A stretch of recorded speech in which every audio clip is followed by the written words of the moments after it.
সুপ্রিয় নার্সিং কমপ্লেক্সের পরীক্ষার্থীরা, আজকের এই ক্লাসে আপনারা অক্টোবর 2024 অনুষ্ঠিত diploma in nursing science and midwifery কোর্সের নার্সিং কমপ্লেক্সের পরীক্ষার যে প্রশ্ন, সেই প্রশ্নের বেস্ট অ্যান্সার তো 50টি সলভ পাবেন। তো ক্লাসটি মনোযোগ সহকারে করবেন। ক্লাসে যদি কোনো কোশ্চেন না বুঝতে পারেন বা আপনার কাছে কনফিউশন মনে হয় তাহলে কমেন্টে জানাবেন, আমি রিপ্লাই দেব। তো আপনারা হিমোগ্লোবিন নার্সিং ইউটিউব চ্যানেল এখনো যারা সাবস্ক্রাইব করেন নাই, সাবস্ক্রাইব করে রাখতে পারেন। নার্সিং রিলেটেড অনেক সুন্দর সুন্দর টিউটোরিয়াল পাবেন এই হিমোগ্লোবিন নার্সিং ইউটিউব চ্যানেল থেকে। তো চলুন শুরু করি আজকের এই ক্লাস।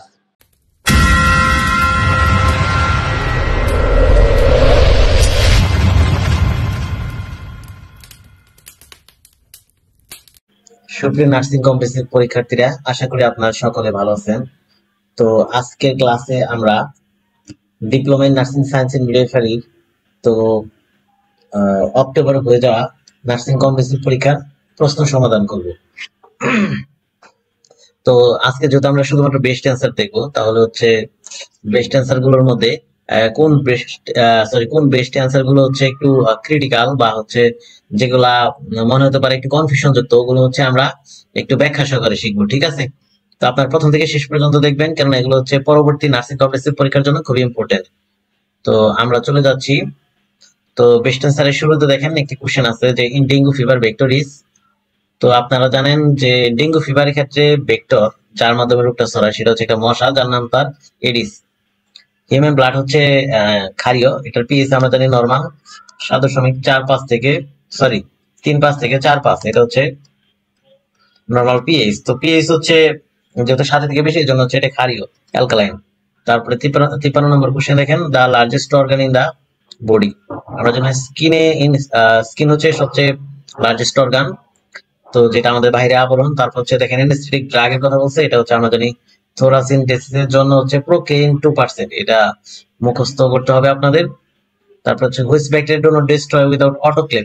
অটোক্লেভিং এখানে বলছে অটোক্লেভিং ছাড়া যেটা ধ্বংস করা যায় না, ঠিক আছে? মানে যেটা ধ্বংস করতে গেলে অবশ্যই অটোক্লেভিং লাগবে, সেটা হচ্ছে স্পোর বেয়ারিং ব্যাকটেরিয়া। তারপরে হচ্ছে tools of measurement of epidemiology, এটা আপনারা জানেন, এটা রেশিও হবে। তো 57 হচ্ছে which organization deals about the health of mother and child. Mother and চাইল্ডের ক্ষেত্রে এখানে বলা আছে যে which organization deals about the, এখন আমরা জানি মা ও শিশু নিয়ে কাজ করে হচ্ছে ইউনিসেফ। তো তারপরে কোশ্চেনটা চলে যাচ্ছে, আমরা সার্ভাইকাল ক্যান্সারের কথা বলা আছে। তো সার্ভাইকাল ক্যান্সার কিন্তু বর্তমানে খুবই কমন, তো এটা হচ্ছে সবচেয়ে মেয়েদের ক্ষেত্রে কমন হচ্ছে ব্রেস্ট ক্যান্সার, তারপরে সার্ভাইকাল ক্যান্সার, এটা হচ্ছে সেকেন্ড।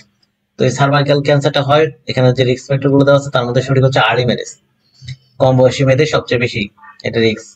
তারপর হচ্ছে মডার্ন মাইক্রোবায়োলজি, মানে মাইক্রোবায়োলজি কিন্তু একটা জনক আছে মডার্ন মাইক্রোবায়োলজির জনক হচ্ছে লুইস পাস্তুর। তারপরে কোশ্চেনে আমরা চলে যাচ্ছি, হুইচ ভিটামিন, এখানে ভিটামিনের কথা বলছে, হেল্পস আয়রন অ্যাবজর্পশন করতে কোন ভিটামিন সাহায্য করে, সেটা হচ্ছে ভিটামিন সি। তারপর which drug is used for asthma treatment, asthma ট্রিটমেন্টের জন্য হচ্ছে ব্রঙ্কোডাইলেটর ব্যবহার করা হয়, ঠিক আছে? সঠিক উত্তর হচ্ছে সি। তারপরে normal range of neonatal heart rate হচ্ছে নিউনেটাল আমরা জানি 110 থেকে হচ্ছে 160, এটা হচ্ছে বিভিন্ন বইতে এটা দেওয়া আছে, কিন্তু এখানে যদি 120 দেওয়া আছে, 120 অনেক জায়গায় দেওয়া আছে, তার মানে বি হচ্ছে সঠিক। তারপরে 63 নম্বর কোশ্চেন, ও step should researcher follow before, during and after research. রিসার্চের ক্ষেত্রে সবসময় হচ্ছে লিটারেচার রিভিউটা রিসার্চার ফলো করে। তো বিভিন্ন লিটারেচার ঘেটে হচ্ছে তার রিসার্চে রিসার্চ ডিজাইন কিভাবে হবে, কি স্যাম্পলিং টেকনিক ইউজ করলে ভালো হয়, তারপরে রেজাল্ট কিভাবে সাজাবে, টোটাল হচ্ছে ডেকোরেশনটা লিটারেচার রিভিউ এর উপর নির্ভর করে রিসার্চার করে। তারপর 64 হচ্ছে লেবারের কথা বলছে, যে হুইচ স্টেজের কথা বলছে, যেখানে কন্ট্রোল কর্ড ট্রাকশন করা হয়। তো আম্বিলিকাল কর্ডটা ট্রাকশন করা হয় আমরা জানি থার্ড স্টেজে গিয়ে। তারপর ডেঞ্জার সাইন অফ এআরআই মানে হচ্ছে এখানে একুয়েট রেসপিরেটরি ইনফেকশন, এটা হচ্ছে ডিফিকাল্টি ইন ব্রিদিং হবে ডেঞ্জার সাইন, এটা হলে শ্বাসকষ্ট হলে পেশেন্টকে ইমার্জেন্সি ট্রিটমেন্ট করতে হবে। তো হচ্ছে মোস্ট ইম্পর্টেন্ট 66 নম্বর কোশ্চেন হচ্ছে মোস্ট ইম্পর্টেন্ট নার্সিং ইন্টারভেনশন, এখানে হচ্ছে ইমিউন কম্প্রোমাইজড বেবি। তো যাদের ইমিউনিটি একদমই লো তাদের ক্ষেত্রে প্রিভেন্টিং ইনফেকশন, ঠিক আছে, তাদের জন্য কোনো প্রকার ইনফেকশন না হয় সেদিকে খেয়াল রাখতে হবে। ক্লিনিক্যাল ফিচার অফ হাইপারথাইরয়েডিজমের ক্লিনিক্যাল ফিচারটা কি হবে, এটা হচ্ছে হিট ইনটলারেন্স, ঠিক আছে, হিট ইনটলারেন্স।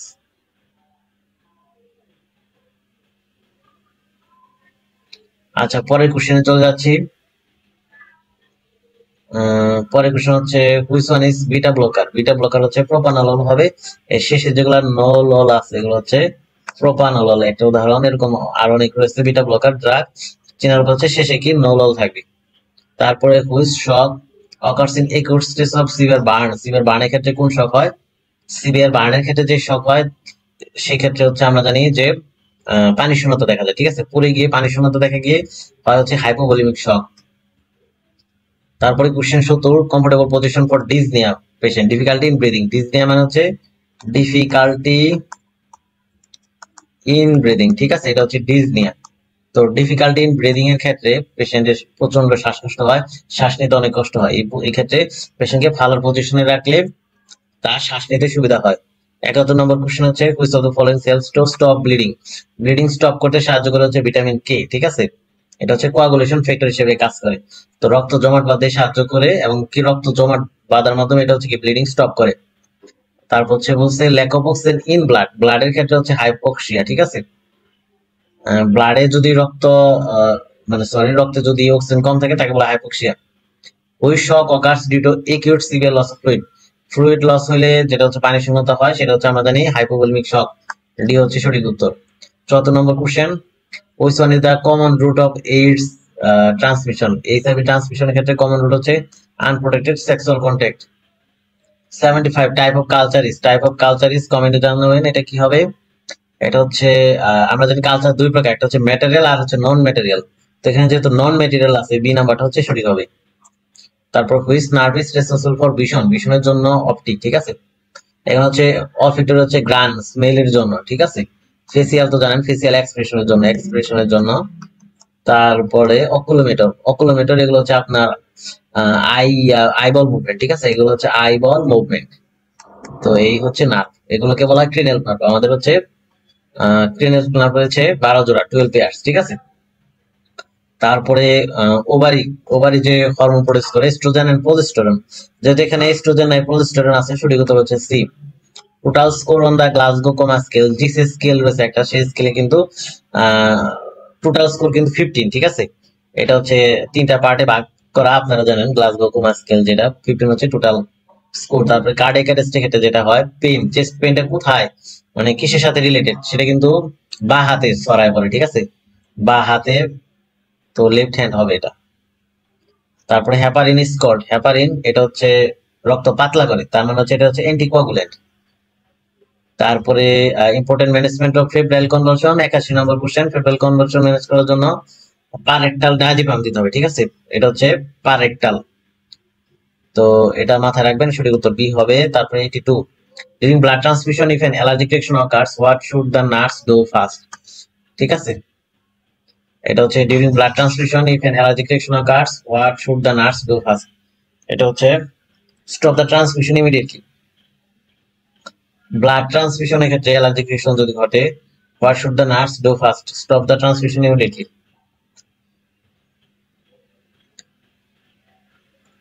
আচ্ছা, তারপরে 83 the hormone which helps in glucose metabolism.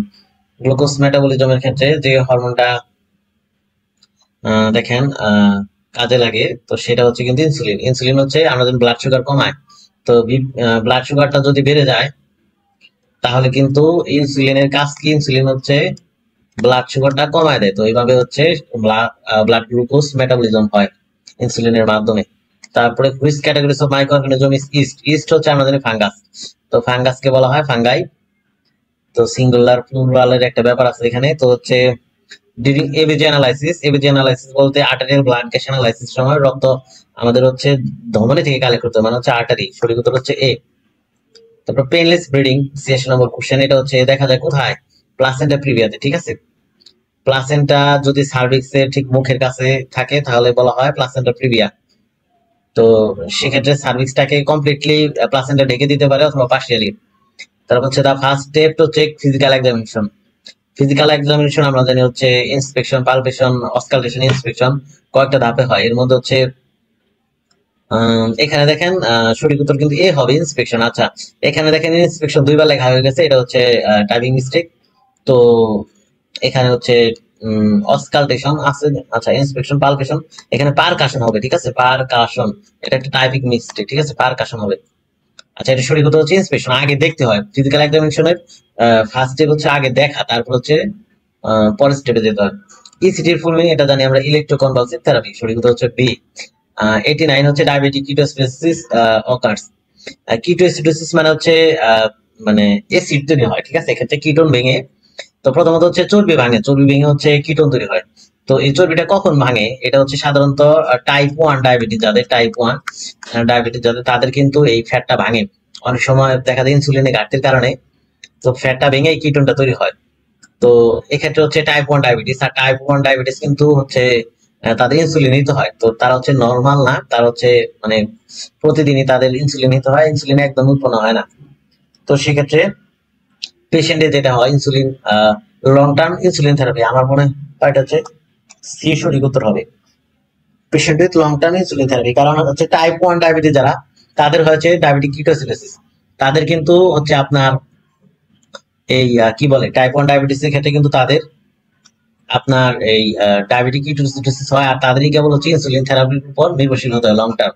তো এটা সঠিক উত্তর সি। তারপরে 90 হচ্ছে, দেখেন 90 তে চলে যাচ্ছি। আয়োডিন শাসনের কথা বলছে বেস্ট টাইম। তো এটা হচ্ছে ইমিডিয়েটলি আফটার মেনস্ট্রুয়েশন, এটা হচ্ছে বেস্ট টাইম, ঠিক আছে, সি। তারপরে কোলেস্ট্রাম মেইনলি মেইনটেইন, বা সরি কোলেস্ট্রাম মেইনলি কন্টেইন, কন্টেইনের ক্ষেত্রে যেটা দেওয়া আছে সঠিক হচ্ছে ইমিউনোগ্লোবিন। এটা আপনারা জানেন যে কোলেস্ট্রাম হচ্ছে মায়ের বুকে প্রথম দুধ, ঠিক আছে। তো এটা হচ্ছে বাচ্চার জন্য খুবই হেল্পফুল, বাচ্চার ইমিউনিটি তৈরিতে সাহায্য করে। ইমিউনোগ্লোবিন সঠিক উত্তর হবে। তারপর 92 নম্বর question, significant cause of developing bedsore. Bedsore বা ডেকুবিটাস আলসার যে কারণে হয়, এখানে হচ্ছে কেউ যদি একই পজিশনে বেডে অনেক দিন থাকে, অনেক দিন না থাকলেও কয়েক ঘন্টা বা লং টার্ম থাকে, তাকে তার ক্ষেত্রে কিন্তু বেডশোর হতে পারে, যেটা হচ্ছে লং টার্ম ইমোবিলাইজড পেশেন্ট। 93 নম্বর question, acute pancreatitis is manifested by an elevated, এখানে হচ্ছে সিরাম অ্যামাইলেজ হবে। পরের question 94, techniques of identify the viability of fetus, এটা হচ্ছে আপনার অস্কালটেশন, ঠিক আছে। আমরা হচ্ছে বাইরে থেকে একটা বাচ্চা জীবিত আছে কিনা এগুলো বুঝতে পারি না, আমরা হচ্ছে যখন অস্কালটেশনের মাধ্যমে ফেটাল হার্ট রেটটা যখন আমরা দেখি তখন কিন্তু বুঝতে পারি, অস্কালটেশন হবে। তারপরে 95 নম্বর question, which one is perceptual disorder, হচ্ছে আমরা জানি হ্যালোসিনেশন। আশেপাশে যদি মনে হয় যে কেউ ডাকতেছে, কেউ শব্দ করতেছে, এটা হচ্ছে পারসেপচুয়াল ডিসঅর্ডার, যেটাকে বলা hallucination. Common complication of prolong labour, prolong লেবারের ক্ষেত্রে দেখা যায় লেবার যদি অনেক দীর্ঘায়িত হয় তাহলে কিন্তু পোস্টপার্টাম হ্যামারেজ পিপিএইচ হতে পারে, অনেক ব্লিডিং হতে পারে। 500 ml থেকে বেশি ব্লিডিং হলে তাকে বলা হয় কি পিপিএইচ। তারপর example of zoonotic disease, zoonotic disease হচ্ছে রেবিস। তো সঠিক উত্তর হচ্ছে এ। তারপর 98, in which condition immediate catheterization is needed, ব্লাডে যদি ডিসটেনশন হয়ে যায় তাহলে কি ক্যাথেটারাইজেশনের দরকার আছে, প্রস্রাব বাইরে বের করে দেওয়ার জন্য। তারপর ফটোথেরাপির সময় কোন অঙ্গ, বাচ্চার কোন অঙ্গ কভার করতে হয়? চোখ, কারণ কি চোখ খুবই সেন্সিটিভ অর্গান, এটা নষ্ট হয়ে যেতে পারে, এর জন্য ফটোথেরাপি বা রেডিয়েশনের ক্ষেত্রে এটা দেখে দিতে হয়। সাবজেক্টিভ ডাটা কোনটি, ঠিক আছে, কালেক্টেড ফ্রম পেশেন্ট স্টেটমেন্ট হবে হচ্ছে বি সঠিক। তো আপনারা হচ্ছে মোটামুটি 100 কোশ্চেন কিন্তু সলভ করছেন। তো আপনারা অনেকেই নার্সিং কম্পিটিশন পরীক্ষার জন্য হয়তো বই কিনবেন, তো বই কেনার ক্ষেত্রে আমি আপনাদেরকে সাজেস্ট করবো আপনারা হচ্ছে মিশন লাইসেন্স বইটি কিনতে পারেন, মিশন লাইসেন্স। তো এই বই সম্পর্কে বিস্তারিত হচ্ছে আপনারা আমার কাছ থেকে জানতে পারবেন, নার্স রাসেল ফেসবুক পেজ থেকে জানতে পারবেন। তো বই থেকে আপনার হচ্ছে আহ এখানে 50টি বেস্ট অ্যান্সারের মধ্যে থেকে এবার হচ্ছে এই বই থেকে আপনার 41টি কমন পড়ছে, ঠিক আছে, 41টি বেস্ট অ্যান্সার আসছে মিশন লাইসেন্স বই থেকে। তো আপনারা চাইলে বইটি কিনতে পারেন। বইটির হচ্ছে পার্ট 3, যেটা পার্ট 3 তে হচ্ছে বিগত বছরের প্রশ্নগুলো আছে, আর পার্ট 1 আর হচ্ছে 2 তে হচ্ছে বেসিক আছে, ঠিক আছে। পার্ট 1 আর 2 তে হচ্ছে কি আছে, বেসিক। তো বইটা হচ্ছে নার্স রাসেল ফেসবুক পেজে আপনারা নক করলে বিস্তারিত জানতে পারবেন। নার্স রাসেল ফেসবুকে এসে নার্স রাসেল ফেসবুক পেজে নক করলে জানতে পারবেন, অথবা 01765675287 এই নম্বরে হোয়াটসঅ্যাপে নক করলেও জানতে পারবেন। আর হচ্ছে আপনারা যারা লেখাপড়া করতেছেন কিন্তু মনে হচ্ছে বারবার মনে হচ্ছে যে আপনি বেসিক বিষয়গুলো ভুলে যাচ্ছেন বা মনে রাখতে পারতেছেন না, অথবা হচ্ছে আপনার সত্যি বেসিক দুর্বল, কলেজ লাইফে ভালো লেখাপড়া হয় নাই, তো আপনারা যদি কোনো পেইড ব্যাচে ভর্তি হতে চান তাহলে হচ্ছে আমার হচ্ছে এই হিমোগ্লোবিন নার্সিং এর যে ব্যাচ, সে ব্যাচে কিন্তু ভর্তি হতে পারেন, ঠিক আছে। তো এই ব্যাচের কোর্স ফি হচ্ছে মাত্র 2000 টাকা। তো 2000 টাকায় কিন্তু ফুল কোর্স করতে পারবেন, চতুর্থতম ব্যাচ। এই ব্যাচটা হচ্ছে আমি এই 15 অক্টোবর থেকে শুরু করতেছি, 15 অক্টোবর। তো পূর্ণাঙ্গ প্রস্তুতি এটা হচ্ছে 6 মাসের একটা কোর্স, 6 মাস আপনি ক্লাস করতে পারবেন। আমার ফ্রি ক্লাসগুলো করলে আপনি বুঝতে পারবেন আমার ক্লাস কতটুকু মানসম্মত। ক্লাসগুলো হচ্ছে ফেসবুক লাইভে হবে, কিছু কিছু হচ্ছে জুম অ্যাপে। তো 70-এর উপরে লাইভ ক্লাস থাকবে, আপনাদের 6 মাস এর কোর্স। তো রেকর্ডেড ক্লাস থাকবে, যেগুলো হচ্ছে জুমে পাবে, আর ফেসবুক লাইভে ক্লাস তো রেকর্ডেড থাকেই। আপনার হচ্ছে এই ব্যাচে আপনি হচ্ছে বিষয়ভিত্তিক প্রত্যেকটা সাবজেক্টের প্রত্যেকটা টপিক কিন্তু একদম ক্লিয়ার করে দেওয়া হবে চিত্র সহকারে। আমার স্লাইড গুলো আপনারা দেখেন যারা, আমি কিন্তু চিত্র সহকারে বুঝাই দিই, যাতে হচ্ছে আপনাদের বেসিক অনেক স্ট্রং হয়। এছাড়া হচ্ছে 10+ বিগত বছরের প্রশ্ন সলিউশন করে দেওয়া হবে ব্যাখ্যা সহকারে। আর আপনার যদি কোনো কিছু না বুঝেন, ডিসকাশন গ্রুপ থাকবে, প্রশ্ন ডাউট থাকলে সেগুলো সলভ করে দেওয়া হবে হোয়াটসঅ্যাপ। 25+ বিষয়ভিত্তিক পরীক্ষা, এছাড়া হচ্ছে 50+ সাজেশনও, আপনার ক্লাস নোট পিডিএফ গুলো পাবেন, ঠিক আছে, যেগুলো আমি পড়াবো। তো ক্লাস নোট পিডিএফ গুলো পাবেন। তো এই হচ্ছে এটা কোর্স মডিউল। আপনারা বিস্তারিত জানতে হোয়াটসঅ্যাপে নক করতে পারেন। এটার কোর্স ফি কিন্তু 2000 টাকা। তো টাকা পাঠাবেন হচ্ছে এই নাম্বারে 076567527, এই নম্বরে হোয়াটসঅ্যাপে বিস্তারিত জানতে নক করতে পারেন। তো অলরেডি ভর্তি শুরু হয়ে গেছে। আজকে হচ্ছে আমি ভিডিও আপলোড করব।